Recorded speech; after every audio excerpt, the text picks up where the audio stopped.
চাই যে বাউল আবুল সরকার আল্লাহ রাব্বুল আলামিনকে নিয়ে এরকম অশ্লীল বাজে মন্তব্য করেছেন, যাদের গান বাজনার মাধ্যমে রাসূলকে তুচ্ছ-তাচ্ছিল্য করা হয়, আমার আল্লাহর সম্মানকে নিয়ে অপমান করা হয়, ওই বাউলের চূড়ান্ত বিচার দেখতে চায়। আল্লাহর কথার আগা মাথা পাই না, জোরে কন্না নাউজুবিল্লাহ। কি কয়? আল্লাহর কথার আগা মাথা পাই না। এই বাজে কথা মহান মালিক আমাদের সৃষ্টিকর্তা আমাদের রব আল্লাহকে নিয়ে বলেছেন। আল্লাহর কথার কোনো গোয়া মাথা আমি কিছুই পাই না। আল্লাহ যে কইল প্রথম সৃষ্টি আমার এশ, প্রথম সৃষ্টি আবার কয় আমার আরশ, প্রথম সৃষ্টি আবার কয় নূর, প্রথম সৃষ্টি আবার কয় রূহ। আল্লাহ এক মুখে যে এত কথা কয়, আল্লাহর মুখ কয়টা? যেই জিহ্বা দিয়ে আল্লাহ রাব্বুল আলামিনকে নিয়ে বাজে মন্তব্য করা হয়েছে, ওই জিহ্বা কেটে ফেলা উচিত। মানিকগঞ্জের মুসলমানকে আমরা ধন্যবাদ জানাই।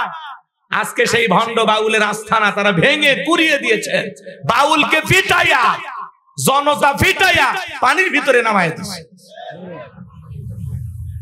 কিছু আউল বাউল আছে না? বাংলাদেশের অনেক বড় একটা কোম্পানি আছে, আরএফএল কোম্পানি, নাম শোনেন নাই? সেখানে একজন ভাই চাকরি করত। সে আফসোস করে সংবাদ সম্মেলনে গতকালকের 2-3 দিন আগের একটি ঘটনা, সে বলতেছে প্রত্যেকটা মিটিং যখন অফিস থেকে আয়োজন করা হয় ঠিক নামাজের সময় আমরা আমাদের স্যার যিনি ছিল তার কাছে অনুরোধ করেছিলাম যে স্যার, মিটিংটা যদি নামাজ ছাড়া অন্য সময় করা যায় তাহলে আমাদের সলাতে সমস্যা হয় না। তখন বলতেছে এগুলো নামাজ কালাম বাড়িতে যায় পড়ো। নাউজুবিল্লাহ। কালকে চিন্তা করেন, মুসলমানের দেশে মুসলমানের টাকা দিয়ে আমরা যে কোম্পানিগুলোকে লালন পালন করি, তাদের কোম্পানির বিভিন্ন জিনিস আমাদের ঘরে নিয়ে যায়। কথা বলেন না কেন? রাগ করতেছেন আপনারা? এখন তারা যদি নামাজ পড়ে এমন ব্যক্তিদের সাথে এমন আচরণ করে, বলেন তো ওই কোম্পানির প্রোডাক্টগুলো কি কেনা যাবে? ওই কোম্পানিগুলো বয়কট করার দরকার আছে না নাই? নামাজে বাধা দেয়, এরা দাড়ি দেখলে সমস্যা মনে করে, জামাত শিবির ট্যাগ লাগায়। সেই ছেলেটা বলতেছে এগুলো জামাত শিবিরগিরি, এই আরএফএল কোম্পানিতে চলবে না। নামাজ পড়লে বাড়িতে পয়সা পড়বা, অফিসে কোনো নামাজ হবে না। এইভাবে তারা কথা বলতেছে। এই জন্য আমরা বলতে চাই ভাই, ইসলাম বিদ্বেষী মাঝে মাঝে বিরাট বিভিন্ন কোম্পানিতে আমরা এরকম দেখি। কথা বলে না কেন? তারা নামাজকে পছন্দ করে না, দাড়িকে পছন্দ করে না, কেউ আল্লাহর জিকির করে পছন্দ করে না। এমন কোম্পানির জিনিস আমরা আমাদের ঘরে কিনবো না। কথা বলে ঠিক কিনা? এই জন্য বলবো এখন আপনারা সতর্ক হয়ে যান। আর বাংলাদেশের মানুষ যদি একবার জেগে ওঠে, আর যদি বয়কটের দাবিতে দেশের ওলামা ইকরাম সচ্চার ভূমিকা পালন করে, ওইরকম কোম্পানি 2-1 বছরের মধ্যে নিশ্চিহ্ন হয়ে যাবে। কথা বলে ঠিক কিনা? ফ্রি দিলে তোদের বদনাও কেউ কিনবে না। কথা কয় না কেন? সাবধান হয়ে যাও। সব জায়গায় ইসলাম বিরোধী লোক আছেই, এ কথা কন না কেন? আজও তাম পৃথিবীর দিকে তাকায় দেখেন, ইসলাম আলাদের বিরুদ্ধে ষড়যন্ত্র করার জন্য মানুষ আছে না নাই? বিগত 16 বছরে এই দেশে সবচেয়ে বেশি নির্যাতন জুলুমের শিকার হয়েছে এদেশের ওলামা ইকরাম, দাড়ি টুপি নামাজিরা। কথা বলে ঠিক কিনা? আমার ভাইয়েরা গভীর মনোযোগ দিয়ে কথাগুলো বোঝার চেষ্টা করবেন। হযরত বেলাল ডেকে বলেন, নবী আমার জীবনের কোনো দাম নাই। আমার বনি বোমায়কে বলেছিলাম উট্টুম বা ছাগল পেশাব পায়খানা করে দেয়, ওই ঘরে থাকতে আমার বড় কষ্ট হয়, আমার জন্য আলাদা একটা ঘরের ব্যবস্থা করে দাও। ওমায় ডেকে বলে, বেলাল রে, উট্টুম বা ছাগলের দাম আমার কাছে আছে, কিন্তু তোর মতো কালো হাফসি বেলালের দাম আমার কাছে নাই। জোরে কন্না নাউজুবিল্লাহ। ও নবী, আপনি শুধু আমাকে দোয়া করে দেন, মৃত্যু পর্যন্ত যেন আমি কালেমার পথে টিকে থাকতে পারি। বিশ্ব নবী হযরত বেলালকে দোয়া করে দিলেন। হযরত বেলাল চলে গেলেন। আমার ভাইয়েরা, পরের দিন সকালবেলা সূর্য উদয় হয়েছে, অনেকটা বেলা গড়িয়েছে। হযরত বেলাল দরজা খোলে না। অন্যান্য চাকর বাকর যারা আছে ওরা নালিশ নিয়ে চলে গেল উমাইয়ার কাছে, যা বলে, উমাইয়া এখন পর্যন্ত বেলাল দরজা খোলে নাই, উট্টুম বা ছাগলের পেশাব পায়খানা পরিষ্কার করে নাই, তাই নাকি? বলে হ্যাঁ, ঠিক আছে চলো। এইবার দরজায় এসে ডাক দেয়, বেলাল দরজা খোলো। হযরত বেলাল দরজা খোলে না, জোরে করে ধাক্কা মারছে, দরজা খুইলা গেছে। ওই এইবার খেয়াল করেন বাজান গো আমার, ওমায়ে তাকায়া দেখে যেই রাত্রিতে হযরত বেলাল কালেমা পড়ে মুসলমান হয়েছে, ওই রাত্রিতে একটা উর্দম্বা ছাগলের কাছে কোনো পেশাব পায়খানা দেখা যায় না। জোরে বলেন মারহাবা। এইবার উমাইয়া ডেকে বলে, এ চাকরের দল, বেলালের বিরুদ্ধে মিথ্যা অভিযোগ দাও। তোমরা যখন ঘুমাচ্ছিলে বেলাল তখন ময়লা আবর্জনা পরিষ্কার করেছে, তাকায় দেখো না একটা উর্দম্বা ছাগলের কাছে কোনো পেশাব পায়খানা নাই। এইবার বলতেছে যাও নিজেদের কাজ করো, বেলালকে বেলালের মতো থাকতে দাও। ওদেরকে দাঁড়িয়ে দেওয়ার পরে এক পা দুপা করে হযরতে বেলালের কাছে চলে গেলেন। হযরতে বেলাল দেয়ালের সঙ্গে পিঠটা লাগায়া জিহ্বা নাড়ায়া জিকির করে কার?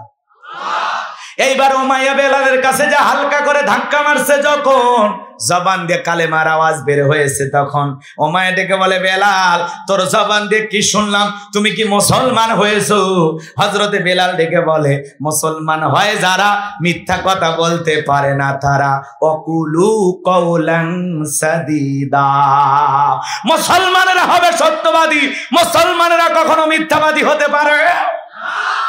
এই বিশ্ব রেকর্ড ছিল বিশ্ব নবী ৬৩ বছরের জিন্দেগিতে একটি মিথ্যা কথা বলেননি। এমন মানুষকে নেতা হিসাবে কারা কারা মানতে রাজি? দুই হাত তুলে দেখান। লিল্লাহি তাকবীর। আমার নেতা তোমার নেতা। কেমন নেতা পাইছি, কেমন নেতা! সে ৬৩ বছরের জিন্দেগিতে একটি মিথ্যা কথা বলেননি। এমন বিশ্ব রেকর্ড পৃথিবীর দ্বিতীয় কোন নেতার আছে? জোরে বলেন আছে? আমাদের সমাজের নেতারা তো মিথ্যা বলতে বলতে চেহারা বেঁকা হয়ে গেছে, এক পা কবরে ঢুকে চলে গেছে, এরপরে মিথ্যা বলা ছাড়ে না। এত মিথ্যা কথা অনার্গল বলতে পারে, শয়তান পর্যন্ত বলে আমি এত খারাপ না। কথা কয় না? মিথ্যাবাদী আছে না নাই? হেলিকপ্টার দিয়ে ফানি দিয়েছিল। আরে জাতির সাথে জাতীয় তামাশা করেছিল ওরা। এ কথা কন নাকি আপনারা? রাগ করেন না, সামনের দিকে যায়, কষ্ট মনের মধ্যে নেবেন না। বড় বড় কথা বলতো, আজকে কই গেল? কথা কন নাকি?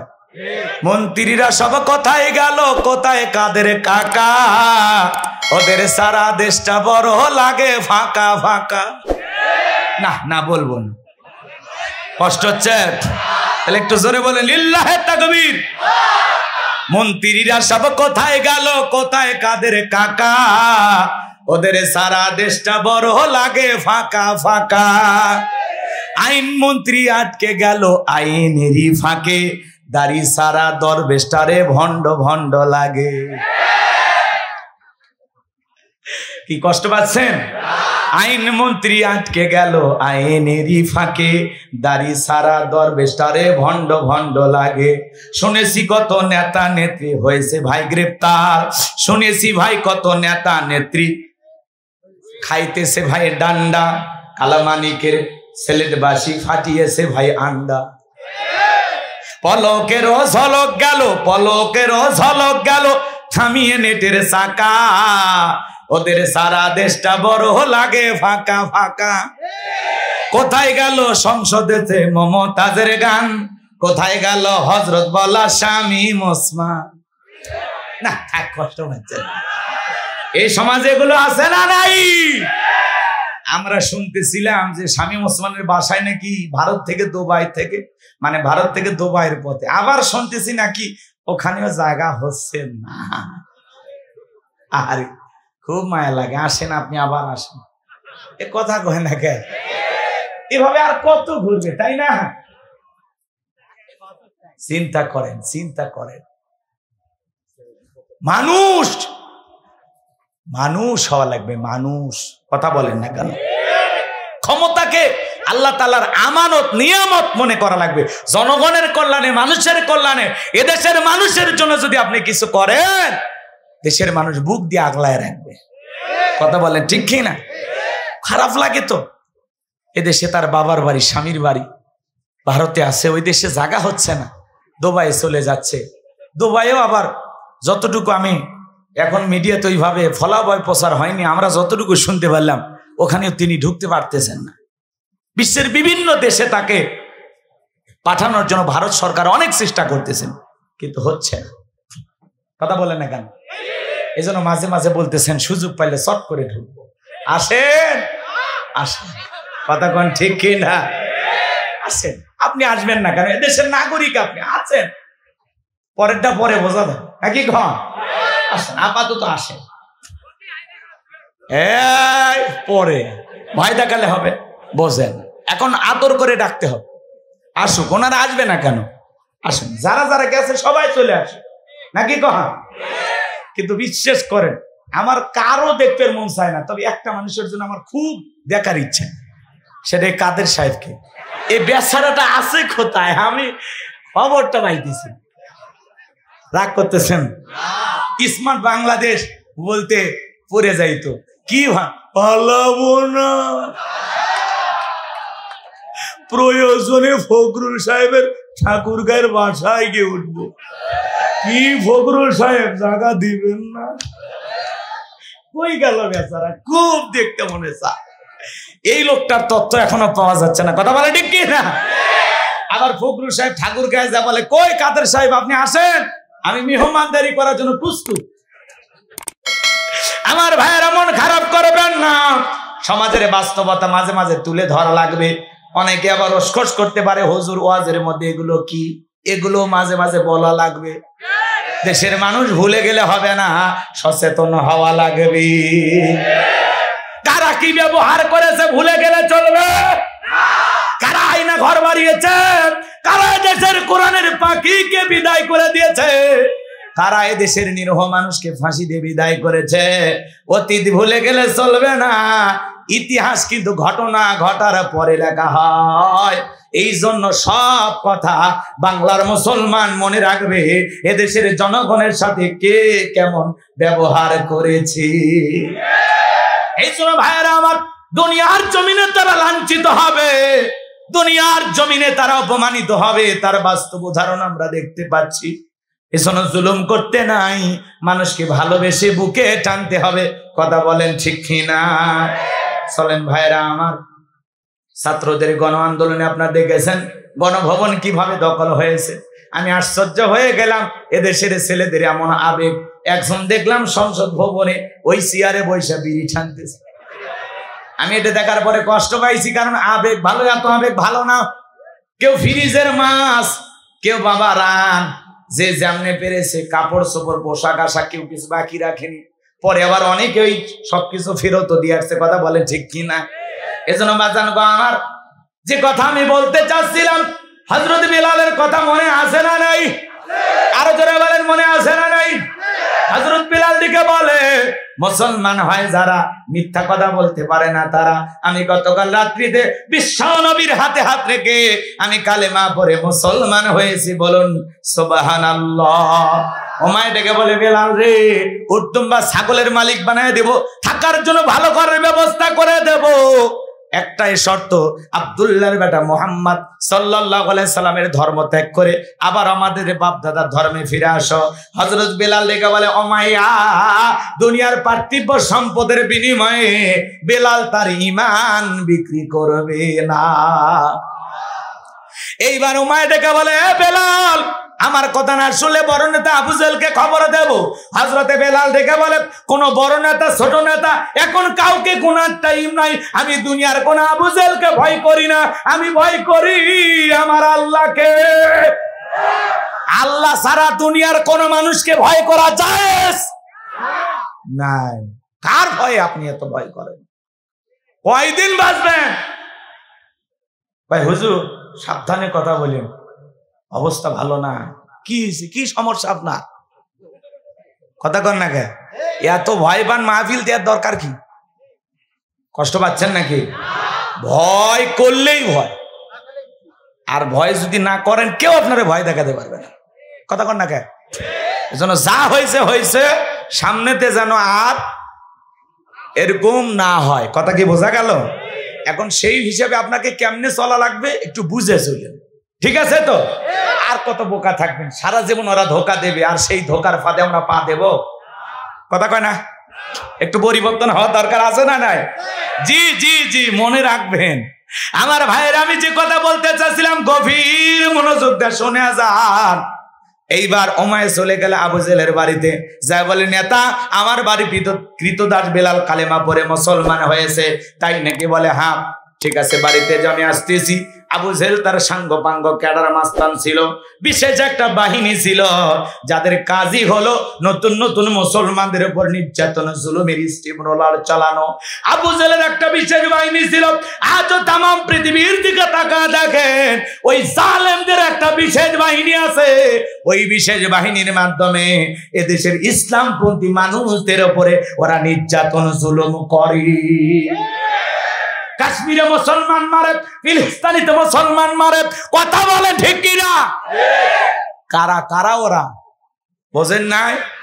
এই নেতানিয়াহু এ ভুলে গেছে নমরুদ ফিরাউনের যেমন পতন হয়েছে, এই নেতানিয়াহু এই ইহুদির বাচ্চা ইহুদিও একদিন পতন হবে, কথা বলে ঠিক কিনা? ৭৭ বছর ধরে মুসলমানের রক্ত নিয়ে খেলা করতেছে। পৃথিবীর কোন দেশে এদেরকে আশ্রয় দিত না। ফিলিস্তিনের মানুষের মায়া দয়া বেশি, কারণ এই ফিলিস্তিনিতে সবচেয়ে বেশি পয়গম্বররা এসেছিল, বলেন আল্লাহু আকবার। এজন্য তাদের দরদ মায়া দয়া বেশি। একটু আশ্রয় দিয়েছিল যে ব্যবসা বাণিজ্য করবে, থাক, এ খালি একটু থাকার সুযোগ দিয়েছিল। সেই সুযোগটাকে কিভাবে ব্যবহার করতেছে, কথা বলেন ঠিক কিনা? যাদেরকে আশ্রয় দিল এখন তারাই দেশ দখল করছে। আর মুসলমানদেরকে দেশ থেকে বের করে দেওয়ার জন্য গাজায় হামলা, বাইতুল মুকাদ্দাস দখল, চতুর্দিক দিয়ে প্রতিদিন হামলায় শত শত মানুষকে ওরা হত্যা করে। এই জন্য যারা মানুষ হয়ে মানুষের উপরে হামলা চালায়, নির্যাতন চালায়, এভাবে জুলুম করে, এরা জঙ্গলি জানোয়ার, এরা মানুষ না, এরা পশু। আল্লাহ বলেন নাই উলাইকা কাল আনাম বাল হুম আদল? কিছু কিছু মানুষ আছে যারা চতুষ্পদ জন্তু জানোয়ারের চাইতেও নিকৃষ্ট, এরাই সেই ব্যক্তি। কি কষ্ট হয় আমার ভাইয়েরা, গভীর মনোযোগ দিয়ে কথাগুলো শুনে যান। আমি যে কথা বলতে চাচ্ছিলাম, আবু জেল তার ক্যাডার মাস্তান সঙ্গে নিয়ে উমায়ের বাড়িতে চলে আসলো। বেলালকে ডাইকে বলে, বেলাল এই দিকে আসো। কাছে ডাইকে বলে, বেলাল আমি তোমার পার্সোনাল ভাবে মহাব্বত করি। বেলাল রে, তোমার উপরে আমার অনেক ভালোবাসা দয়া মায়া আছে। বেলালের সব কি শুনছি, তুমি নাকি কালেমা পরে মুসলমান হয়েছ। বেলাল রে, তুমি যদি চাও উর্দুম বা ছাগলের মালিক বানায় দেব, থাকার জন্য ভালো ঘরের ব্যবস্থা করে দেব। বেলাল তুমি যদি চাও ব্যবসা বাণিজ্য করবা, দেড়হাম টাকা পয়সা যা লাগে আমি ব্যবস্থা করে দেব। বেলাল তুমি শুধু মুখ ফুটে বলো, চাইতে দেরি, চাহিদাটা পূরণ করতে দেরি করা হবে না। হযরত বেলাল ডেকে বলে, আবু জেল রে, দুনিয়ার সব সম্পদ যদি বেলালকে দিতে চাও, দুনিয়ার সব সম্পদ ছাড়তে রাজি, কিন্তু বিশ্ব নবীর কালেমা ছাড়তে রাজি নাই। বেলালের মতো যারা ইমানদার, এরা টাকার কাছে বিক্রি হয় না। কিন্তু আমাদের সমাজে আমরা তাকায় দেখি, মুনাফিক মার্কা মুসলমান, টাকা সেই দিকে, ওদের ফতুয়া সেই দিকে। একটা বিরিয়ানির প্যাকেট পেলে কয়, ম্যাডাম আপনি জান্নাতি, কথা কয় না, আছে না নাই? টাকা যেই দিকে ফতুয়া সেই দিকে। টাকা পাইলে হালালকে হারাম বলে, আর হারামকে হালাল বলে চালিয়ে দেয়, আছে না নাই? টাকার জোরে ওদের ফতুয়া এদিক সেদিক হয়ে যায়। কষ্ট হচ্ছে আপনাদের, কষ্ট নেবেন না বাজান গো আমার। হযরত বেলালের কথা শুনে আবু জেল থেকে বলে, বেলাল সোজা আঙ্গুলে ঘিউ না উঠলে আঙ্গুলে একটু বাঁকা করা লাগবে। এই কথা বলে যুবকদেরকে লেলিয়ে দিল, চাবুক দিয়ে পিটাও। হযরত বেলালকে চাবুক দিয়ে পিটাইতে পিটাইতে কালো চামড়া ফেটে রক্ত ঝরতেছে। এরা যত জোরে চাবুক মারে, বেলাল তত জোরে আল্লাহর জিকির করে। বাবারে মারে লাগতেছে ছাইরে দে, এগুলো বলে না। যত জোরে মারে তত জোরে জবান দে কার জিকির করে? আরেকটু জোরে বলেন কার? বাজান গহমা। এইবার কালো চামড়া গুলো ফেটে রক্ত ঝরতেছে। আবু জেল ডেকে বলে, বেলাল চাবুক দিয়ে পিটাইলাম, পিটতে পিটতে রক্ত ঝরতেছে, তারপরে কি নবী মুহাম্মাদের কালেমা ছাড়বি না? হযরত বেলাল দেখে বলে, আবু জেল রে, মারতে মারতে যদি মেরেও ফেলে দাও, জীবনটা দিতে রাজি, কিন্তু ঈমান ছাড়তে রাজি না। এইবার আবু জেল দেখে বলে, বেলালের পায়ে রশি লাগায়া, উঠের পায়ে দড়ি লাগায়া, মরুভূমির উত্তপ্ত গরম বালিতে শেষরায় নিয়ে ঘোরা হলো। আরবের বালিগুলো এত গরম বাজান, চাল দিলে মুড়ি হয়ে যায়, এত গরম বালি। বাবলা গাছের কাটাগুলো জিব্বার ভিতরে পেরেকের মতো বাড়া গেলো। ইসলামের প্রথম মুয়াজ্জিন বেলাল নির্যাতন জুলুম করতে করতে বিকেল বেলা আবু জাহেল ডেকে বলে, বেলাল চাবুক দিয়ে পিটাইলাম, পায়ে রশি লাগায় শেষরায় নিয়ে ঘুরলাম, এত নির্যাতন জুলুম করা হলো রে বেলাল, এরপরে কি নবীর কালেমা ছাড়বি না? হযরতে বেলাল ডেকে বলে, আবু জাহেল রে, নির্যাতন করতে করতে যদি মেরেও ফেলে দাও, মনে রাখবে বেলালের নিঃশ্বাস থাকবে যতদিন, বেলাল ইসলামের পথে টিকে থাকবে ততদিন। এইবার আবু জাহেল ডেকে বলে, একটা রুমের ভিতরে বন্দি করো, বিশাল বড় একটা পাথর কয়েকজন যুবক মেলে নিয়ে আসো, বেলালের বুকের উপরে চাপায়া দাও। বিশাল বড় একটা পাথর নিয়ে এসে হযরত বেলালের বুকের উপরে চাপায়া দেওয়া হলো। আর আবু জাহেল মনে মনে ভাবলো, পাথরের চাপার আঘাতে বেলাল মারা যাবে। এই কথা ভেবে কাফেররা চলে গেল। হযরত বেলালের বুকের উপরে পাথর, এরপরেও জিহ্বা নাড়ায় জিকির করে কার? আপনাকে তো জিকির করার জন্য কি পিটাই না, সর থাপ্পড় মারে না, তারপরে আমরা কপাল পর আল্লাহর জিকির করি না। জিকির করার জন্য আলাদা সময় লাগে না, দোকানদারি করতে করতে জিকির করা যায়, মাঠে কাজ করতে করতে জিকির করা যায়, কথা বলেন, রাস্তা দিয়ে চলতে চলতে জিকির করা যায়, মোটরসাইকেল সাইকেল চালাইতে চালাইতে জিকির করা যায়। যুবকদের জিকির করার জন্য আলাদা সময় লাগে না, সব সময় জবানে জিকির থাকবে কার? আযকুরুনি আযকুরুকুম ওয়াশকুরুলি ওয়ালা তাকফুরুন। তোমরা আমি আল্লাহকে স্মরণ করো, আমি আল্লাহ তোমাদেরকে স্মরণ করব। কৃতজ্ঞতা প্রকাশ করো, অকৃতজ্ঞ হয়ও না। হাদিস শরীফের ভিতরে আসছে, বিশ্বনবী বলেছেন যে জিহ্বাটা আল্লাহর জিকিরে ভিজা থাকে, ওই জিহ্বাওয়ালা মানুষ কোনোদিন জাহান্নামের আগুনে জ্বলবে না। তাহলে সব সময় জবানে জিকির করব কার? সুবহানাল্লাহ, আলহামদুলিল্লাহ, আল্লাহু আকবার, লা ইলাহা ইল্লাল্লাহ, লা ইলাহা ইল্লাল্লাহ। সব সময় আল্লাহর জিকির করব, যেভাবে পারি আল্লাহ তাআলার নাম ধরে আমরা ডাক দেব। আমার ভাইয়ের, আমি যে কথা বলতে চাচ্ছিলাম, হযরতে বেলাল চোখের কোনায় পানি নিয়ে ডেকে বলেন, আল্লাহ তুমি তো সেই আল্লাহ, ইব্রাহিমের জন্য যদি নমরুদের আগুনকে ফুলের বাগান বানায় দিতে পারো, ও আল্লাহ তুমি কি পারো না? বেলালের বুকের উপরে পাথর থাকার কারণে তোমার মতো মালিকের জিকির করতে বড় কষ্ট হয়, আল্লাহ তুমি কি পারো না বেলালের বুকের পাথরটাকে তুলার মতো নরম বানায় দিতে? হযরতে বেলাল দোয়া করতে দেরি, আসমানের মালিক আল্লাহ দোয়া কবুল করতে দেরি করে নাই। আমার আল্লাহ বেলালের বুকের পাথরটাকে তুলার মতো নরম বানিয়ে দিয়েছে। এইবার বেলালের নিঃশ্বাসের সাথে জিকিরের সাথে পাথর ওঠে আর নামে। সুবহানাল্লাহ বলেন। আশিকে রাসূল বেলাল, নবীর পাগল বেলাল, নবীকে কত ভালোবাসতেন জানেন? বিশ্ব নবী যখন মক্কা নগরীতে পথ চলতো, হযরত বেলাল একবার ডানে যায় আর একবার বামে যায়। আমার নবী ডেকে বলে, বেলাল বুঝি না এমনটা কেন করো? হযরতে বেলাল ডেকে বলে, নবী আপনি কালেমার দাওয়াত দেন, ইসলামের প্রচার প্রসার করেন, ওই কাফেররা হলো আপনার শত্রু, আপনাকে টার্গেট করে যদি তীর নিক্ষেপ করে, নবী গো আমি চিন্তা করি ডান থেকে তীর নিক্ষেপ করলে ওই তীরটা যেন সর্বপ্রথম আমি বেলালের বুকের ভিতরে ঢোকে, আবার ওরা যদি বাম থেকে তীর নিক্ষেপ করে, নবী গো ওই তীরটা যেন সর্বপ্রথম আমি বেলালের বুকের ভিতরে ঢোকে। আমি বেলাল মারা গেলে ইসলামের ক্ষতি হবে না, আপনি নবী মারা গেলে ইসলাম আর মাথা উঁচু করে সামনের দিকে দাঁড়াতে পারবে না। বলেন আল্লাহু আকবার। কি ভালোবাসা, রাসূলকে আগলায় রাখতেন বেলাল। আহা, রাসূল যেদিন ইন্তেকাল করেছিলেন, হযরতে বেলাল ছোট্ট বাচ্চার মতো ফুফিয়ে ফুফিয়ে কান্না করতেছে। মনে হয় আপন জন হারাইলে এমন করে কেউ কান্না করে না। সাহাবা ইকরাম ডেকে বলে, বেলাল চুপ করো, এত জোরে কান্না করো না। হযরত বেলাল ডেকে বলে, আমি আর জীবনে কোনোদিন আজান দেব না, আমি আজান দেওয়ার পরে বিশ্ব নবী ইমামতির মুসল্লায় দাঁড়াবে না, আমি বেলাল আর কোনোদিন আজান দেব না। সাহাবা ইকরাম সান্ত্বনা দিয়ে বলে, বেলাল একটু চুপ করো। হযরত বেলাল কারো কথা শোনে না, চোখের পানি ছেড়ে দিয়ে কান্না করতে থাকলেন। সোমবারের দিনে বিশ্ব নবী ইন্তেকাল করেছিলেন, বুধবারের দিনে তামাম পৃথিবীর উম্মতকে কাঁদিয়ে মদিনার সবুজ গম্বুজের নিচে আপনার আমার নবী শায়িত। কথা বলেন ঠিক কি না? আমার ভাইয়েরা, রাসূলের রওজার পানে দাঁড়ায়া যখন সালাম দিতে যাবেন, দেখবেন দুনিয়ার সবকিছু আল্লাহ তাআলা আপনাকে ভুলিয়ে দেবে। দিলের ভিতরে কেমন যে ভালো লাগা ভালোবাসা কাজ করে আপনাদেরকে ভাষায় বলে শেষ করা যাবে না। আমার ভাইয়েরা, বিশ্ব নবীকে দাফন সম্পূর্ণ করার পরে হযরত বেলাল বলে মদিনায় থাকলে আমি পাগল হয়ে যাব। মদিনা ছেড়ে হযরত বেলাল দামেস্কে চলে গেলেন।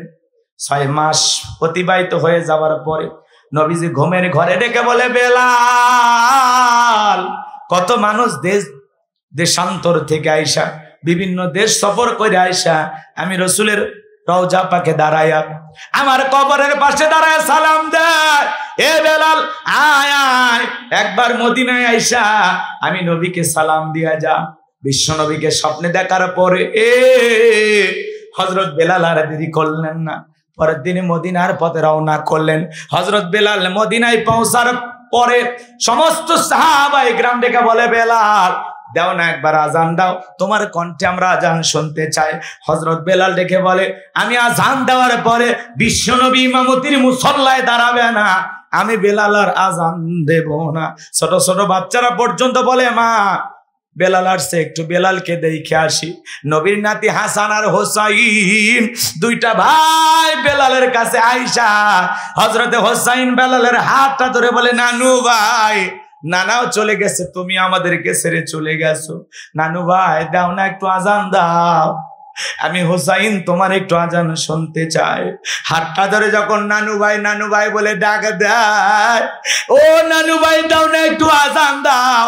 হযরত হোসাইন যখন নানু ভাই বলে ডাক দেয়, হযরত বেলাল তাকায়া দেখে হযরতে হোসাইনের চেহারার উপরে মনে হয় বিশ্বনবীর চেহারা মোবারক ভেসে উঠেছে।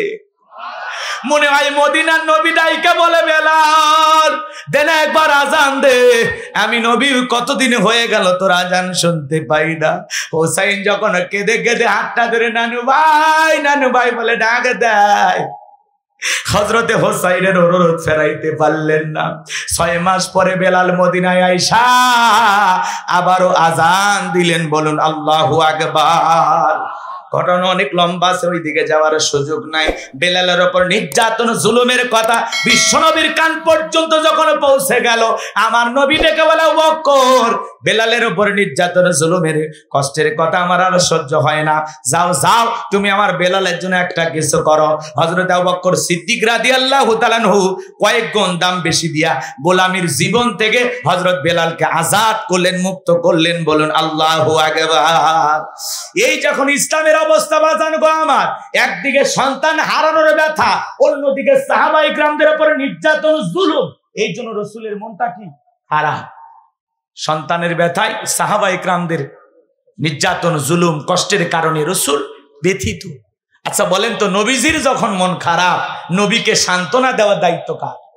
আমি আল্লাহ সইতে না গিরপারি, লাহু মাহফুজ থেকে সূরা কাউসার নিয়ে যায়, আমার বন্ধুর উপরে নাজিল কর তাড়াতাড়ি। আল্লাহু আকবার। আমার নবী ডেকে বলে, আনাস আমার মনটা কেন খারাপ তোমরা জানো, আমার মনের কষ্টের কথাটা তোমরা জানো, কিন্তু আমার মুস্কি হাসি দেওয়ার কারণ হলো এই মাত্র আসমান থেকে জিবরাইল এসে আমার উপরে সূরা কাউসার নাজিল করলো। বিশ্বনবী তখন সাহাবায়ে কিরামদের সামনে তেলাওয়াত করে শোনায় দিলেন, জবান ছেড়ে সবাই আরেকবার তেলাওয়াত করুন, ইন্না আ'তাইনাকাল কাউসার ফাসাল্লি লিরাব্বিকা ওয়ানহার ইন্না শানিয়াকা হুয়াল আবতার। আল্লাহু আকবার। আল্লাহ রাব্বুল আলামিন বলেন, ইন্না আ'তাইনাকাল কাউসার। আল্লাহু আকবার। আমার আল্লাহ বলেন, অবশ্যই আমি আল্লাহ পাক আপনাকে হাউজে কাউসার দান করেছি, বলুন আল্লাহু আকবার। নিশ্চয়ই আমি আল্লাহ পাক আপনাকে হাউজে কাউসার দান করেছি। এই দুনিয়ার অনেক পয়গাম্বারকে আল্লাহ পাক পাঠিয়েছিলেন, দুনিয়ার অন্য কোন নবী রাসূলকে আল্লাহ পাক হাউজে কাউসার দান করেন নাই। আমার আল্লাহ তাআলা ভালোবেসে আপনার আমার প্রিয় নবীকে হাউজে কাউসার গিফট করেছেন, দান করেছেন। সুবহানাল্লাহ বলেন, ইন্না আ'তাইনাকাল কাউসার, অবশ্যই আমি আল্লাহ পাক আপনাকে হাউজে কাউসার দান করেছি। জোরে বলুন সুবহানাল্লাহ। অনেকে সুবহানাল্লাহ বলতে চায় না, কি কষ্ট হয়। এই হাউজে কাউসার, এদিকে খেয়াল করেন, দুই একজন ওটা বসা করতেছেন, আমি তাতে মন খারাপ করি নাই, কারণ সবাই তো ওয়াদা ঠিক রাখতে পারে না। কথা কনে ওয়াদা খেলাফ করি বহু মানুষ আছে, সব জায়গায় তালে তাল মিলে হাত তোলে, কিন্তু একটাও পালন করে না, আছে না ভাই? তো এই জন্য থাকবে, ধানের মধ্যে পাতান থাকে, দেখতে স্বর্ণের মতো, কিন্তু নাম কি? হ্যাঁ, কি সিটি গোল্ড। আরে দেখতে স্বর্ণের মতো, কিন্তু দাম কি একই? কই স্বর্ণের দাম 1,30,000-35,000 টাকা ভরি, আর ওইটার দাম 1,500-2,000 টাকা। কথা কন ঠিক কিনা? এই জন্য ভাইয়েরা আমার, সবাই যে শেষ পর্যন্ত ওইভাবে মনোযোগ দিয়ে শুনবে এমনটা নয়। এখন আপনি আসল সারমর্ম আলোচনার মূল যে তাৎপর্য, গুরুত্ব, সেটা এখন বুঝতে পারবেন। কথা কি বুঝতে পারছেন? একটু স্বাদ নিয়ে বাড়িতে যান, এত কষ্ট করে আসছেন, একটা মেসেজ নিয়ে যাওয়ার দরকার তো, নাকি বলেন? আমলের নিয়তে কিছু কথা নিয়ে যাওয়ার দরকার আছে না নাই? একটু শোনেন, হাউজে কাউসারের মালিক আল্লাহ পাক কাকে দান করেছেন? রাসূল আকরাম সাল্লাল্লাহু আলাইহি সাল্লামকে। চিৎকার মেরে বলুন সুবহানাল্লাহ। আমার ভাইরা, এই জন্য আল্লাহ রাব্বুল আলামিন বলেন, নবী গো, আমি আল্লাহ পাক আপনাকে হাউজে কাউসার দান করেছি। ভালো করে বোঝার চেষ্টা করবেন, এই হাউজে কাউসারের পানি দুধের মতো সাদা, মধুর চাইতে মিষ্টি, পানির মতো ক্লিয়ার। কঠিন কিয়ামতের ময়দানে যেদিন বিচার দিবস কায়েম হবে বাজান গো আমার, মালিক ইয়াউমিদ্দিন, শেষ বিচার দিবসের একমাত্র মালিক কে? আর কেউ আছে? ওই দিন একমাত্র বিচারক কে? কথা বোঝেন নাই? সেই বিচার দিবসে আল্লাহ তাআলা বলতেছেন, এদিকে খেয়াল কর, বিচার দিবস যেদিন কায়েম হয়ে যাবে, সূর্য যেদিন সহাত মাথার উপরে চলে আসবে, জমিন যেদিন তামার জমিন হবে, বিল্ডিং ইমারত ঘর বাড়ি পাহাড় পর্বত নদী নালা খাল বিল যা দেখতেছেন সব ধ্বংস হয়ে যাবে। কথা বলেন না কেন? কুল্লু মান আলাইহা ফান, সবকিছু ধ্বংস হয়ে যাবে। এই পৃথিবীর জমিনে কোনো কিছুই অবশিষ্ট থাকবে না। কথা বলেন ঠিক কি না? গণভবন থাকবে? কথা কয় না কেন?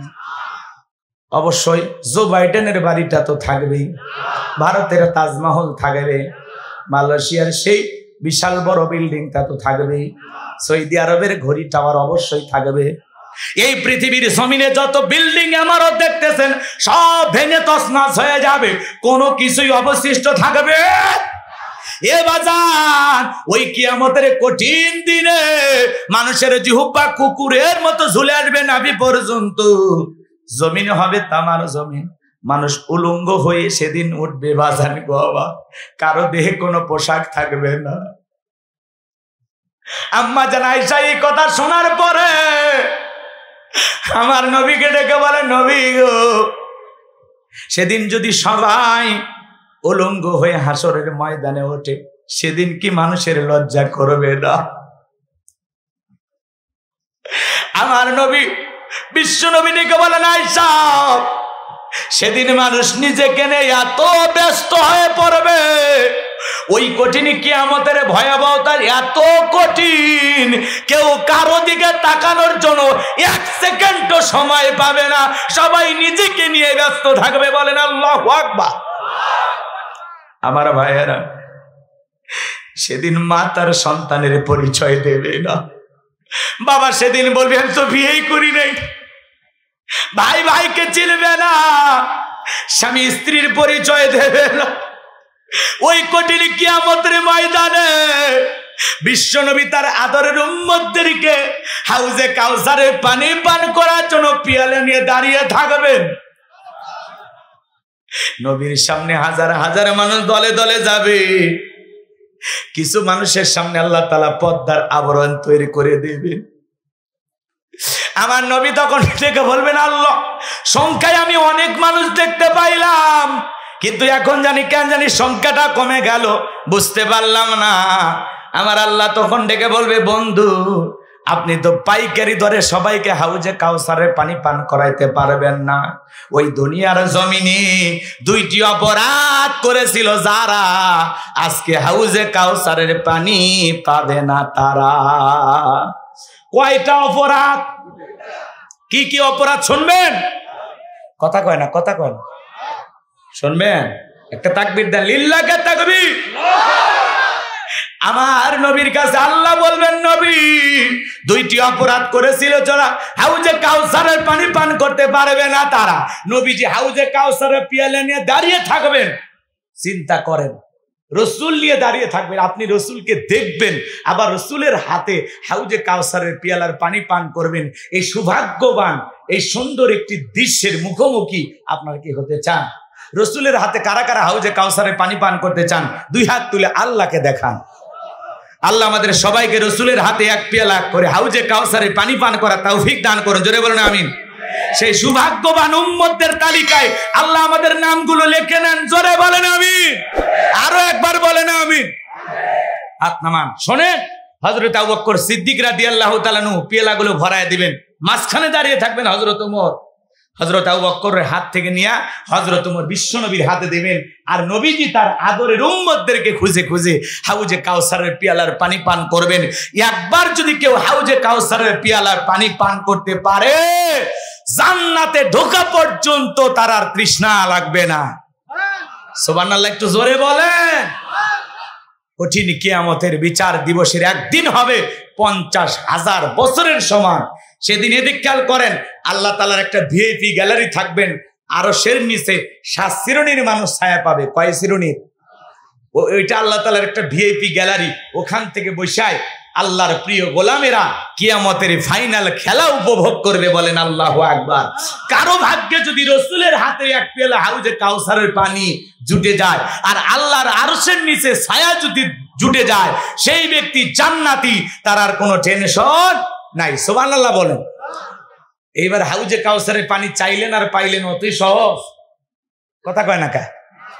আমি আপনাদের এলাকায় এসেছি, একটা ছেলের হাতে কিছু চকলেট দিলাম, দিয়ে বললাম, ভাতিজা আমার এক বদনা ফানিয়ে নেই দাম, একটু উজু সারবো। এদিকে খেয়াল করেন, চকলেট পাইয়া ছেলেটা আনন্দের ঠেলায় মারছে দৌড়, মাঝখানে আচার খাইয়ে পড়ে গেছে, হাঁটু ছিলে গেছে, লাল লাল টমেটো রস বেরিয়েছে, নাকি রক্ত রক্ত বেরিয়েছে।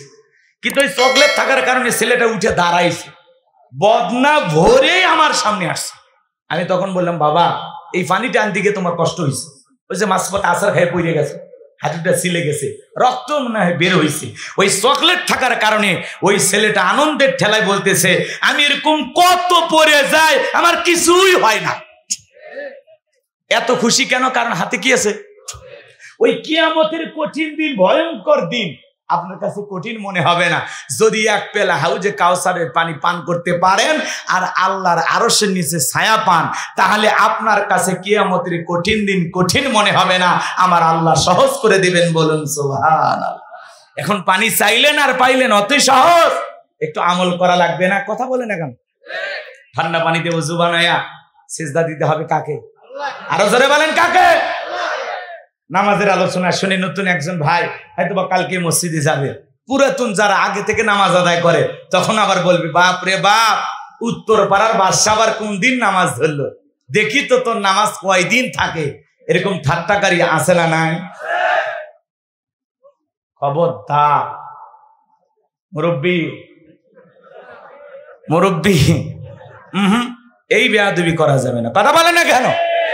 কেউ যদি নতুন নামাজ আদায় করার জন্য মসজিদে যায়, আপনি আর আল্লাহর কাছে বলবেন, ভাই তুমি মসজিদে আসো, আমার দিলটা ভরে গেছে, আমি আল্লাহর কাছে দোয়া করি আল্লাহ যেন মৃত্যু পর্যন্ত মসজিদে এসে 5 ওয়াক্ত সালাত জামাতের সহিত আদায় করার তৌফিক দান করে। আপনি দোয়া করেন মিয়া, তা না করে ঠাট্টা করেন, নামাজ ঠিকঠাক থাকবি তো, কয়দিন পড়বা।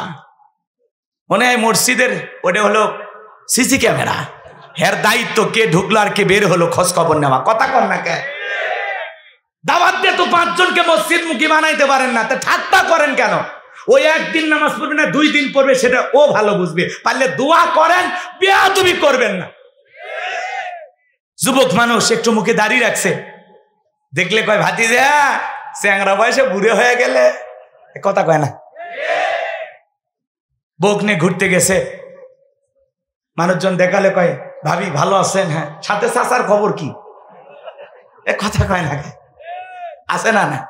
আমি আমার বউকে নিয়ে একবার মার্কেটে গেছি, কয় হুজুর আপনার মেয়েকে বলেন কোনটা কোনটা চয়েস করবে নিতে বলেন। আপনি মেয়ে না রে, এটা আমার আসল জিনিস, কথা কয় না কে, যা কসু ভুল কসু, কথা কে বোঝেন না? মানে দাড়ি দেখলে মনে করে হুজুরের কয়েকটা মেয়ে বিয়ে দিয়েছে, মানে মেয়ে নিয়ে আসছে হুজুর, এরকম ভাবতেছে। আমার যে বউ আছে ও ভুলেই গেছে, কথা কন না কে? দেখবেন দাড়ি রাখলে অনেক বউ পছন্দ করেন, এরকম বউ আছে না নাই? যে স্ত্রী তার স্বামীর মুখে রাখা দাড়ি পছন্দ করে না, রসুলের এই সুন্নাত যার ভালো লাগে না, এই স্ত্রী নিয়ে জীবনে সুখ পাওয়া যাবে না। রসুলের সুন্নতের মহাব্বতই আপনার স্ত্রীর মনের মধ্যে নাই, সে আবার কি মহাব্বত করবে আপনারে? এ কথা কন না কে? ওই কটকটি ডাইনি বউ দিয়ে সংসার হবি না। রাগ করতেছেন আপনারা? এই জন্য মা বোন যারা বসে আছেন, মা স্বামী যদি মুখে দাড়ি রাখে খুশি হন, কারণ যে স্বামী মুখে দাড়ি রেখে ইফটিজিং করতে পারবে না, কথা কোন ঠিক কিনা? মুখে দাড়ি রেখে পরকীয়া প্রেম করতে পারবে না, কথা বলেন? মুখে দাড়ি রেখে পতিতালয়ে যেতে পারবে না, মুখে দাড়ি রেখে সিনেমা দেখতে যেতে পারবে না, আর বিবেকে বাঁচবে। পাগলি বোঝে না। আর যাদের দাড়ি আছে, যাদের যে পুরুষগুলোর দাড়ি আছে, হ্যাঁ এরা যে কি, হ্যাঁ সেটা বুঝবেন কেমনে, বুঝে নেন। হ্যাঁ কথা কয় না, কথা কয়। রাগ করতেছেন আপনারা? কিছু কিছু মুরব্বী আছে 70-80 বছর পার হয়ে গেছে, এরপরে সেলুনে যে কয় মারিয়ে দিয়ে চামড়া টানিয়ে টানিয়ে প্লাস দিয়ে চামড়া টানিয়ে সেভ করা লাগে। হাই রে বুড়েরি, এরকম আছে না নাই? আল্লাহ সমস্ত বৃদ্ধ মুরব্বীদের হেদায়েত দান করেন, জোরে বলেন আমিন। এই যে বাবাজি দাঁড়িয়ে রাখছে, ভাই দাঁড়িয়ে রাখছে, আমি রাখছি, এই যে দেখেন তো ভালো লাগতেছে না? দাড়ি হলো পুরুষের সৌন্দর্য, কথা কয় না কেন? আপনি যে পুরুষ, এটা একটা সৌন্দর্য বৃদ্ধি করে দাড়ি, কথা কয় ঠিক কিনা? এটা আমরা কাকে ভালোবেসে রেখেছি? আল্লাহ রসুলকে, কথা বলে ঠিক কিনা?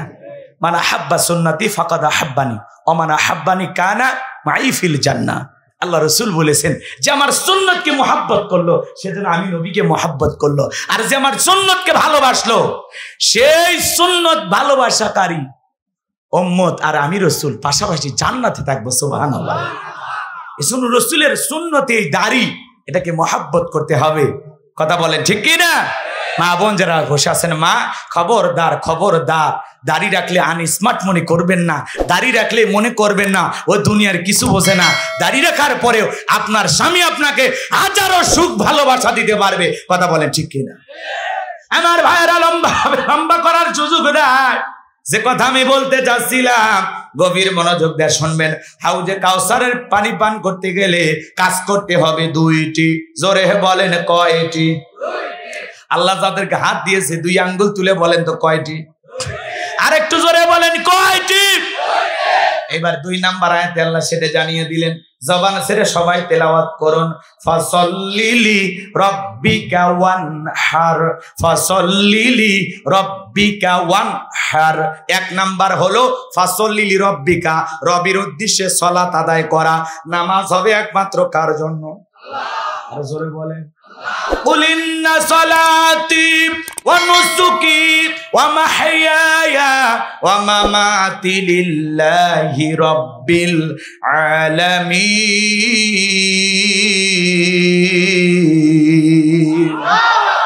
নবীজি আপনি বলেন, আমার নামাজ, আমার কুরবানি, আমার জীবন, আমার মরণ লিল্লাহি রাব্বিল আলামিন, আসমান জমিনের প্রতিপালকের জন্য। তাহলে মুমিন জীবনের সব ইবাদত হবে আল্লাহ তাআলার সন্তুষ্টি অর্জনের জন্য, আল্লাহকে রাজি খুশি করার জন্য, কথা বলে ঠিক কিনা? আমার জীবন, আমার মরণ, আমার বন্দেগী কবুল কর ইয়া ইলাহি, আমার জিন্দেগি, আমার জীবন, আমার মরণ, আমার বন্দেগী। মারহাবা বলেন। তাহলে ফাসাল্লিলি রাব্বিকা, রবের উদ্দেশ্যে সালাত, নামাজ হবে একমাত্র আল্লাহ তাআলাকে রাজি খুশি করার জন্য। সালাত হবে কার জন্য? ফাসাল্লিলি রাব্বিকা, রবের উদ্দেশ্যে সালাত, আপনি নামাজ আদায় করবেন একমাত্র আল্লাহ তাআলাকে খুশি করার জন্য। এই জন্য আমি আমার ওয়াজে বলি, আমাদের সমাজে নামাজই হলো 5 শ্রেণীর। কয় শ্রেণীর? 5 প্রকার। জোরে বলেন কয় প্রকার? একটা হলো 5-এর নামাজ, কথা কয় না? আর এক দল আছে 7-এর, আর এক দল আছে ঠাটের, আর এক দল আছে খাটের, আর একটা আছে ভোটের। কথা কয় না, কথা কয় না। 5 ওয়াক্ত সালাত যারা আদায় করে এরা খাঁটি মুমিন, নির্ভেজাল মুসলমান। সুবহানাল্লাহ বলেন। আর 7 নামাজ মানে বোঝেন না, 7 দিন পরে পরে যারা জুমায় ইমামের বয়ান আর সিহারা দেখতে যায়, এ কথা কয় না কে? 7 দিন পর পর মসজিদে যায়, আবার মাঝে মাঝে দেখবেন টাইসে যদি বালি পরে থাকে ভুল ধরে। হ্যাঁ হ্যাঁ, আমাদের গ্রাম থেকে আপনার চাকরিটা টিকে আছে, বুঝছেন? আমরা নিরহ কিছু বলিনি, কথা কয় না কে? বাঁশও দিচ্ছে আবার কয় বলিনি, আমার তেল মারতেছে, কথা কয় না কে আপনার? এই মসজিদে বালি পরে আছে, মসজিদে ময়লা পরে আছে, বলেন তো এটা কি ইমাম মুয়াজ্জিমেরই দায়িত্ব না আপনারও দায়িত্ব আছে?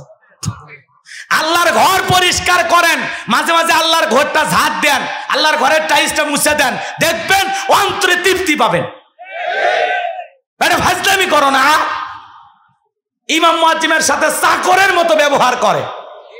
কয় টাকা বেতন দেয়? হ্যাঁ, 1500 টাকা, 2000 টাকা বেতন দেয়। এই বাজারে চলে? কথা কন না আপনি? একটা মসজিদের ইমামের মিনিমাম বেতন 20,000 হওয়া দরকার। কথা কন না কে? একেবারে সবচেয়ে কম 20,000। তাছাড়া বাজারে চলা কঠিন। অল্প না 2-3 হাজার টাকা দেয়, হুজুর আল্লাহ বরকত দেব। ওই যে এক হুজুরের সালাক হুজুর শুনেনি, কথা কয় না কে? মসজিদে এসে বলতেছে ইমাম সাহেব দোয়া করেন, আমার ছেলে চাকরি পাইছে। এইবার ইমাম সাহেব হাত তুলে বলতেছে, আল্লাহ আমি মসজিদের ইমাম, আমার মসজিদের সভাপতি, তার ছেলে চাকরি পেয়েছে। আল্লাহ আমি যেমন বেতন পাই, সভাপতির ছেলেও যেন তেমন বেতন পায়। সভাপতি হাত থামাইছে, এই দোয়া করতে বলছি কেন? তোমার মতো বেতন হলে আমার ছেলের দিন যাবে, তা আমার তোমার বরকত হবে। হুজুরের বেলায় বরকত, আর আপনার বেলায় কি হয়েছে? রাগ করতেছেন আপনারা? হ্যাঁ, নিজের ছেলে চাকরি পায়, হুজুর ছেলে একটা মাশাআল্লাহ 70,000 টাকা পায় হুজুর, আর এদিক ওদিক বাম হাত ডান হাত আছে, 1 লাখের নিচে হয় না। কথা কয় না কে? এমন বাবাও আছে, আছে না নাই? আচ্ছা, আপনারা কি বিরক্ত হচ্ছেন? আরো যদি আধা ঘন্টা চলবে। লিল্লাহি তাকবীর। তাহলে ফাসল্লি লিরাব্বিকা, রবের উদ্দেশ্যে সালাত। সালাত কার জন্য? 7 দিন পরে পরে মসজিদে যায় আর ইমামের ভুল ধরে, এমন মুসল্লি আছে না নাই? আল্লাহর হাবিব মুহাম্মদ রাসূলুল্লাহ সাল্লাল্লাহু আলাইহি সাল্লাম একটি মসজিদে গিয়ে সালাত আদায় করলেন। নামাজ পড়ার পরে মসজিদের পাশে একটা কবর, নতুন কবর। রাসূল সেই কবরের দিকে তাকায় বলতেছেন, এই কবরে থাকা ব্যক্তি জান্নাতি। সুবহানাল্লাহ বলবেন না? সাহাবায়ে কেরাম জিজ্ঞাসা করলেন, নবী গো এই ব্যক্তি জান্নাতি, কি এমন আমল করেছে জানতে চায়। সাহাবায়ে কেরামেরা আমলের ব্যাপারে খুব উৎসাহ ছিলেন। আমলের কথা শুনতে পারলে সেটা প্রতিযোগিতা সহকারে আমলটা দায়িত্ব নিয়ে জীবনে বাস্তবায়ন করার চেষ্টা করতেন। যত বেশি আমলের কথা জানতে পারতেন তত বেশি আমল করার চেষ্টা করতেন। সাহাবীরা আমলের ব্যাপারে খুব সতর্ক ছিলেন। কথা বলেন ঠিক কি না? দেখে বলেন, নবী এই ব্যক্তি জান্নাতি, কি এমন আমল করেছে আমরা জানতে চাই। আমার নবী ডেকে বলে, সাহাবীরা শোনো, যেই ব্যক্তি মসজিদের পাশে কবরটা দেখতে পাচ্ছ, এই ব্যক্তির পছন্দের সব চাইতে ভালো আমল আল্লাহর ঘরটা সব সময় ঝাড়ু দিত। মসজিদটা সব সময় ঝাড়ু দেওয়ার কারণে আল্লাহ তাআলা এত খুশি হয়ে গেছে, এই জন্য আল্লাহ তাআলা তাকে জান্নাত দিয়েছেন। মসজিদের ইমাম মুয়াজ্জিমের শুধু দায়িত্ব নয় মসজিদটা ঝাড়ু দেওয়া, একটা মহল্লার সবাই মিলে যেমন মসজিদটা নির্মাণ করেছেন, ওই মসজিদের সৌন্দর্য সবকিছু দেখার দেখভালের দায়িত্ব আপনাদের আছে না? না, এই সময় ইমাম মুয়াজ্জিমকে চাকর মনে করবেন না, তারা বড় সম্মানিত মানুষ। কঠিন কিয়ামতের ময়দানে সব চাইতে গর্দন উঁচু হবে ইমাম আর মুয়াজ্জিমদের কথা বলে, ঠিক কি না? এই জন্য খবরদার, তাদের সাথে বেয়াদবি করা যাবে। আল্লাহ ইমামদেরকে সম্মান করা তৌফিক দান করুন, জোরে বলুন আমিন। মুয়াজ্জিমদের সম্মান করা তৌফিক দান করুন, জোরে বলুন আমিন। তাহলে ফাসল্লি লিরাব্বিকা ওয়ানহার, 1 নাম্বার রবের উদ্দেশ্যে সালাত। তাহলে কিছু মুসল্লি আছে 7 দিন পরে পরে কি পড়ে? জুমার নামাজ পড়ে। আর এদিক খেয়াল করেন, খাটের নামাজ মানে বোঝেন না, যারা জানাজার নামাজ পড়ে। কথা কেন? এটা কিসের নামাজ? খাটের। মানুষ মারা গেলে দেখবেন যখন মাইক দিয়ে ঘোষণা করে, এই গ্রামের অমুক ব্যক্তি মারা গেছে, ইন্না লিল্লাহি ওয়া ইন্না ইলাইহি রাজিউন। স্ত্রীকে বলে, হায় রে, সেদিনই বাদশার সাথে কালাই বাজারে চা খাইলাম, আজকে বাদশা মারা গেছে, ওই পাঞ্জাবিটা ধুয়ে দে, জহরের পরে জানাই যায় যাওয়া লাগবে। ফজর কিন্তু পড়েনি, কথা কয় না, ফজর কিন্তু পড়েনি। এইবার দৌড়ে মাঠ বা ক্ষেত থেকে বা ব্যবসা বাণিজ্য সেরে দৌড়ে এসে গোসল করে পাঞ্জাবি লাগাইয়া দৌড়ে যায়, দেখে মসজিদে জানাজা শুরু হয়নি, শুরু হয়েছে কিসের নামাজ? জহরের নামাজ। তখন মনে করতেছে যেহেতু জানাজা পড়তে আসছি, জহরটা পড়ি, আল্লাহু আকবার। ওর উদ্দেশ্য কিন্তু জানাজা পড়া, জহরের নামাজ পড়া না। কথা কন নাকি আপনারা? এখন ইমাম সাহেবেরা যখন জানাজা পড়ার আগে 2-3 মিনিট বক্তব্য দেয়, হাই ভাই, দুনিয়া থাকার জায়গা না, সবাইকে বিদায় নিতে হবে, দাদা গেল আসে নাই, বাবা গেছে আসে নাই, আপনিও যাবেন, এগুলো শুনে আর কয় ঠিক ঠিক হুজুর, আরে মৃত্যু এরকমই, আমরাও মারা যাবো। মানে এমন আফসোস অনুশোচনা করে, ওই জানাজার খাটিয়ার সামনে দাঁড়ায়া ইমামের 2-4 মিনিট বক্তব্য শুনে মনে হয় দুনিয়ার থেকে এই লোকটা আজকেই পরিবর্তন হয়ে যাবে। কথা কয় না কেন? জানাজা পর ইস রে, ইস এরকমই মৃত্যু, কুল্লু নাফসিন যায়িকাতুল মাউত, সবাইকে মৃত্যুর স্বাদ গ্রহণ করা লাগবে। ঠিক হুজুরে যা বলে ঠিক, কবরে মাটি দিয়ে টুপি খুলে এইবার খবর দেখে আর সব ভুলে গেছে। যে একটা সাবানের অ্যাড এসেছে, কাপড় খোলাইয়া, ওটা দেখে কইছে, হাই রে কি আর দেখলাম রে, এই সাবান ব্যবহার করা লাগবে, 14 গোষ্ঠী ফর্সা হয়ে যাবে। কথা কয় না কেন? টেলিভিশন দেখার মতো অবস্থা আছে? আর ছেলে মানুষ দাড়ি সেভ করে, কথা কয় না কেন? ব্লেড ব্যবহার করে, ছেলে মানুষ ব্যবহার করে না? ওই ব্লেডের আগ পর্যন্ত মহিলা বলছে, অমুক ব্লেডে সেভ করে, কি যে আরাম। ওই মহিলা কেমনে বুঝলো? কথা কয় না কেন? এই হলো রাস্তার বিশাল বিশাল বিলবোর্ডে নারীর অর্ধ উলঙ্গ ছবি ঝোলানো, কথা বলে ঠিক কিনা? আমরা যদি ইসলামকে প্রতিষ্ঠিত করতে পারি, এই নগ্নতা থাকবে না। আজকে পরিবারের সবাই মিলে নাটক সিনেমা দেখতেছে, কথা কয় না কেন? দাদান যুবতী নাতনির সাথে বসে সিনেমা দেখতেছে, কথা কয় না? আবার দোয়া করতেছে, নাতনি দোয়া করি সিনেমার নায়িকা হওয়ার তৌফিক দান করি। এটা দাদা না শয়তান? মুরব্বি কথাগুলো বোঝেন, বোঝেন, একেবারে ভুল হইবেন না। কি সমাজের বাস্তবতার সাথে মিল আছে তো? তাহলে কেউ জানাজার নামাজ পড়ে, কথা কম, এটা হলো খাটের নামাজ। আর একটা ঠাটের নামাজ, ঠাটের নামাজ বোঝেন তো? ঈদের নামাজ, কথা কয় না? 2 ঈদের নামাজ যারা পড়ে দেখবেন রোজা একটাও নাই, কিন্তু ইফতারি খেয়েছে। তারাবি পড়ে নাই, ব্যবসা বাণিজ্য নিয়ে ব্যস্ত ছিল, কথা কয় না? রমজান মাস আসে আর বাংলাদেশে সব জিনিসের দাম বেড়ে যায়। এই যারা সিন্ডিকেটের মাধ্যমে কালো বাজারে ব্যবসায়ী এই দেশের জনগণের প্রতি জুলুম করে, চিনির দাম, খেজুরের দাম, ছোলার দাম, বুটের দাম এগুলো বাড়াইয়া এদেশের মানুষের উপরে জুলুম করে, প্রত্যেকটা ব্যবসায়ীকে হিসাব দিতে হবে। আর কত জুলুম করবা? 90-80 টাকার সয়াবিন 150 টাকা খাওয়াইলা, 200 টাকার খেজুর 400-500 টাকা লাগাইলা, কথা কয় না? এক মন্ত্রী কি বলে, খেজুর না খেয়ে বড়াই খাও। দুলা ভাই কই, আসো বড়ই খাই একসাথে। হাই রে, ওদের কথা শুনে কয় এখনকার মেয়েরা অনেক ভালো আছে, আমাদের এলাকার মেয়েরা প্রতিদিন একটা করে স্যান্ডেল পাঠায়। কি উন্নয়ন, মেয়েরা লিপস্টিক দিয়ে রাস্তায় বের হয়, এগুলো বলে উন্নয়নের নমুনা। সেগুলো ওরা প্রচার করতো, এদের সাথে বোকার কেউ আছে? আর লিপস্টিক তো হিজড়েরাও মেখে বেড়ায়, কথা কর না আপনার? তাহলে কি দেশে উন্নয়ন হয়েছে? পাগল কোন থেকে? মেয়ে মানুষ মেকআপ কিনতেছে, মেকআপ করে ঘুরতেছে আর স্যান্ডেল পাল্টাতেছে, তাতেই নাকি দেশের উন্নয়ন হয়েছে। হাজলামে ধোয়ার আর জায়গা পায় না, অশান্তির ভিতরে রাখে, পায় না এদেশের মানুষ জান্নাতের ভিতরে আছে। কি কথা! আল্লাহ ওদের হেদায়েত দান করুক, জোরে কোন আমিন। কারো প্রতি অভিশাপ নাই, খালি দোয়া দোয়া। কথা কি বোঝা গেল? আমরা যে মুসলমান এটা বুঝেন না, মুসলমান উগ্রতা ছড়াবে না, কথা কয় না কেন?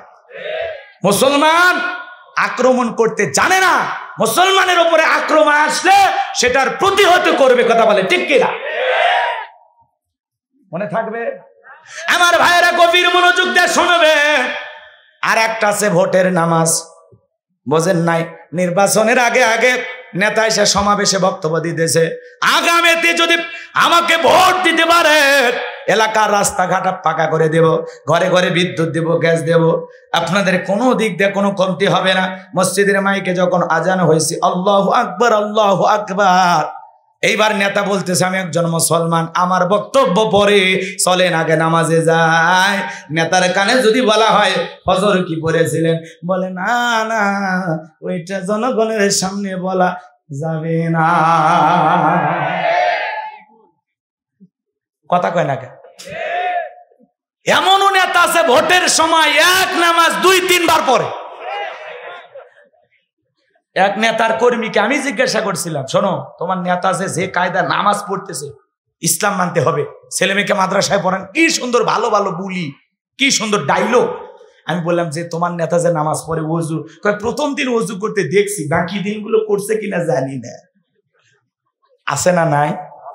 এজন্য ভাইয়ের আমার, আপনার যেন ইবাদত লোক দেখানো না হয়। কথা কয় না কেন? লোক দেখানো না হয়। ইবাদত হবে কার জন্য? ফাসল্লি লিরাব্বিকা, রবের উদ্দেশ্যে সালাত। কথা কয় না কেন? নতুন বিয়ে বাড়িতে বেরোতে গেছে, এখন 2 বিয়ে গল্প করতে করতে হঠাৎ করে মসজিদের মাইকে আজান হয়েছে। এখন বিয়ে বলতেছে, বিয়ে আমি হাজি মানুষ, 3 বার হজ করছি, ট্রিপল হাজি, আপনি থাকেন আমি একটু নামাজ পড়ে আসি। কথা কয় না কেন?